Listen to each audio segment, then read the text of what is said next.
Good morning student, आप लोगों के लिए बिल्कुल नया चैप्टर है व्रत, जिसको हम लोग इंग्लिश में बोलते हैं सर्कल। अब व्रत क्या होता है सबसे पहले वो जान लीजिए। कुछ विशेष बिंदुओं से मिलकर बना समतलीय वक्र व्रत कहलाता है। देखिए, व्रत को अगर हम बनाना चाहें तो एक डॉटेड सर्कल के फॉर्म में, जैसे आपको यही दिखा देता हूं, डॉटेड सर्कल के फॉर्म में हम बना सकते हैं। देखिए, कुछ विशेष बिंदुओं से बना समतलीय, मतलब जिसका तल हमेशा समतल हो, वो क्या कहलाता है? व्रत। कुछ विशेष बिंदुओं से मिलकर बना समतलीय बंद वक्र। बंद वक्र का मतलब, अगर ऐसा नहीं है कि आपने कुछ विशेष बिंदुओं से मिलकर ये बना के पोजीशन खोल दी तो ये आपका व्रत बन गया, ये व्रत नहीं है। तो कुछ विशेष बिंदुओं से मिलकर बना समतलीय बंद वक्र क्या कहलाता है? व्रत। अब याद रखिए, ये व्रत का केंद्र हो गया, जिसको हम लोग किससे लिखते हैं? स्मॉल। अब व्रत में क्या क्या चीजें होती हैं? सबसे पहली चीज व्रत जान लीजिए, सबसे पहले जान लीजिए व्रत में क्या होता है? व्यास।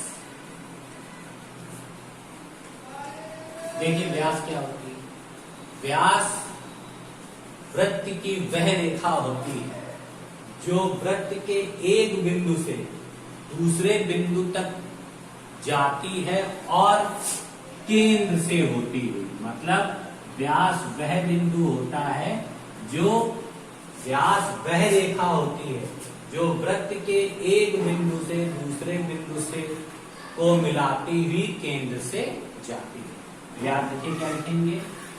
व्यास वृत्त की वह रेखा होती है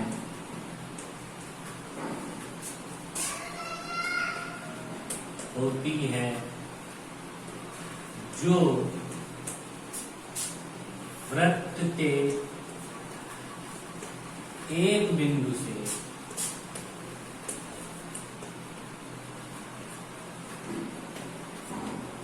दूसरे बिंदु को मिलाती है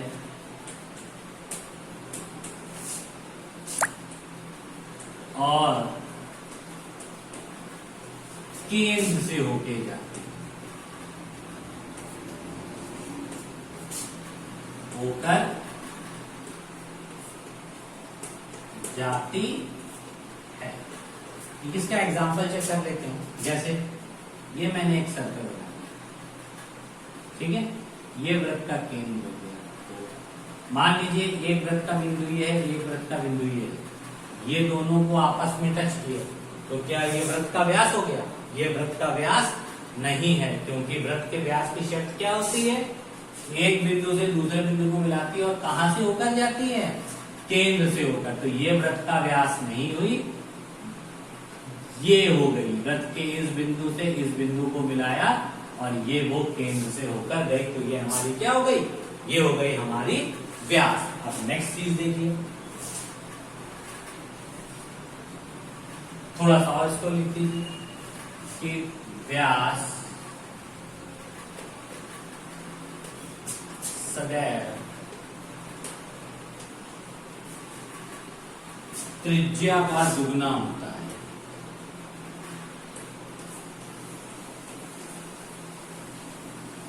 दुगना होता है।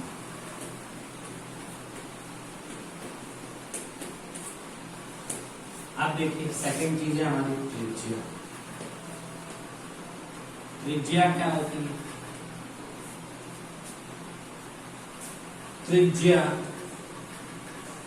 वृत्त की वह रेखा होती है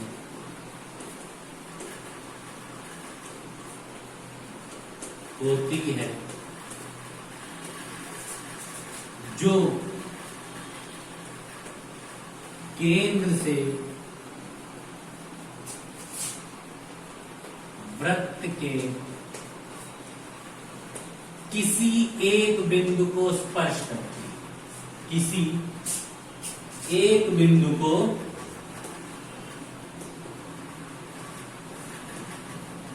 स्पर्श करती है।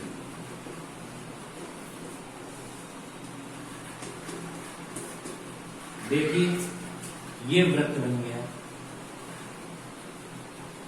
ये वृत्त का मेरा केंद्र। क्या बोला मैंने? त्रिज्या वृत्त की वह रेखा होती जो वृत्त के केंद्र से किसी वृत्त के जो केंद्र से वृत्त के किसी एक बिंदु को स्पर्श करती। देखिए वृत्त के केंद्र से किसी एक, देखिए ये स्पर्श किया, ये स्पर्श किया, ये स्पर्श किया, तो ये सारी हमारी क्या हो गई? त्रिज्याएं। ठीक है। और त्रिज्या सदैव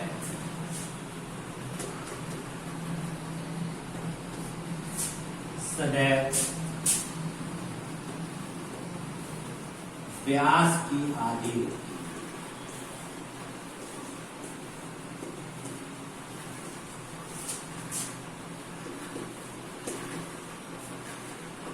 ठीक।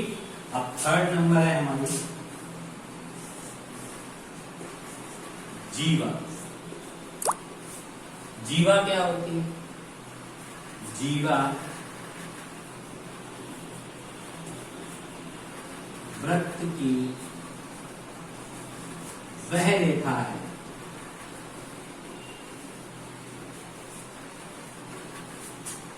जो वृत्त के एक बिंदु से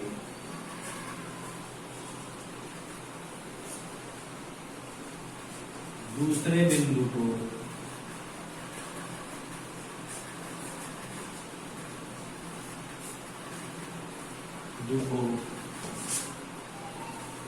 स्पर्श करती है।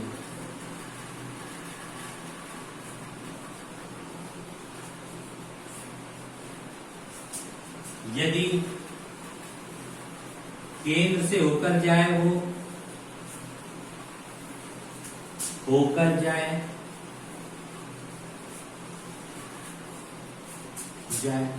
तो व्यास बन जाती है।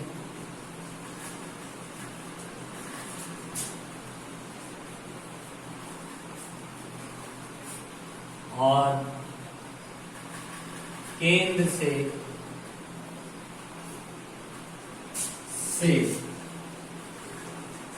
ना जाए तो जीवा कहलाती। देखिए इसमें हम आपको समझाएंगे। तो ये देखिए एक मैंने सर्कल ड्रॉ किया, ये वृत्त का केंद्र।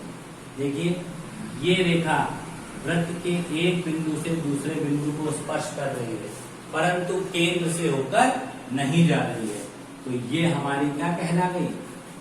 जीवा कहला गई।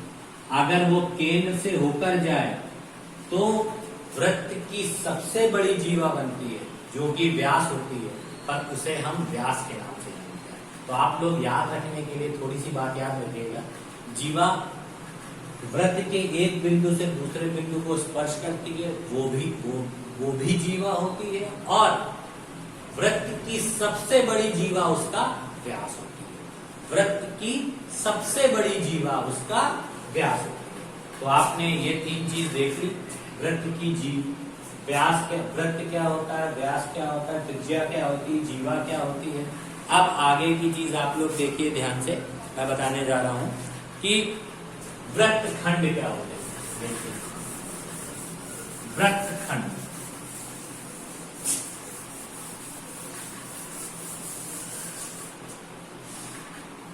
इंपॉर्टेंट है वृत्तखंड भी। ये वृत्तखंड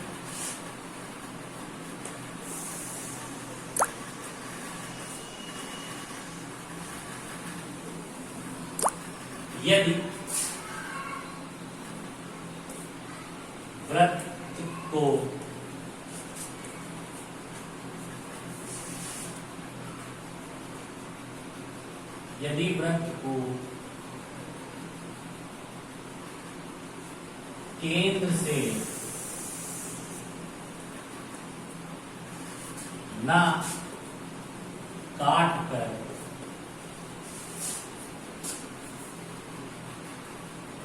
उसे नीचे से काटा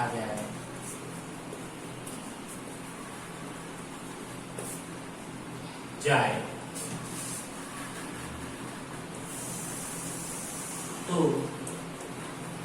वृत्त खंड का निर्माण होता है।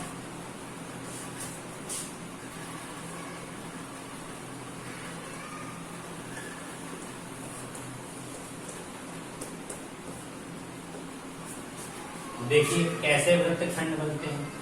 जैसे ये एक वृत्त हो गया, ये वृत्त का केंद्र हो गया। अगर मैंने इसको थोड़ा सा नीचे से काट दिया तो इसमें दो वृत्त खंड बन जाते हैं।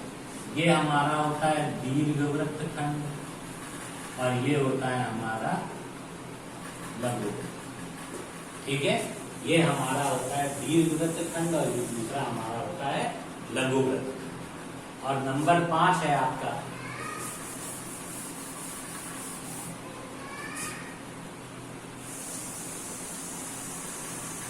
चाप।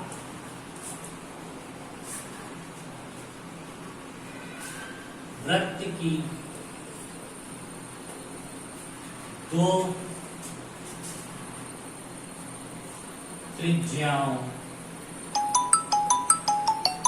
के बीच बने खंड को लघुचाप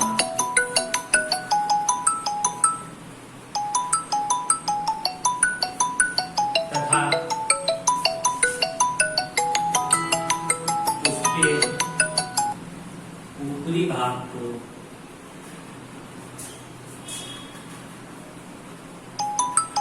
दीर्घचाप।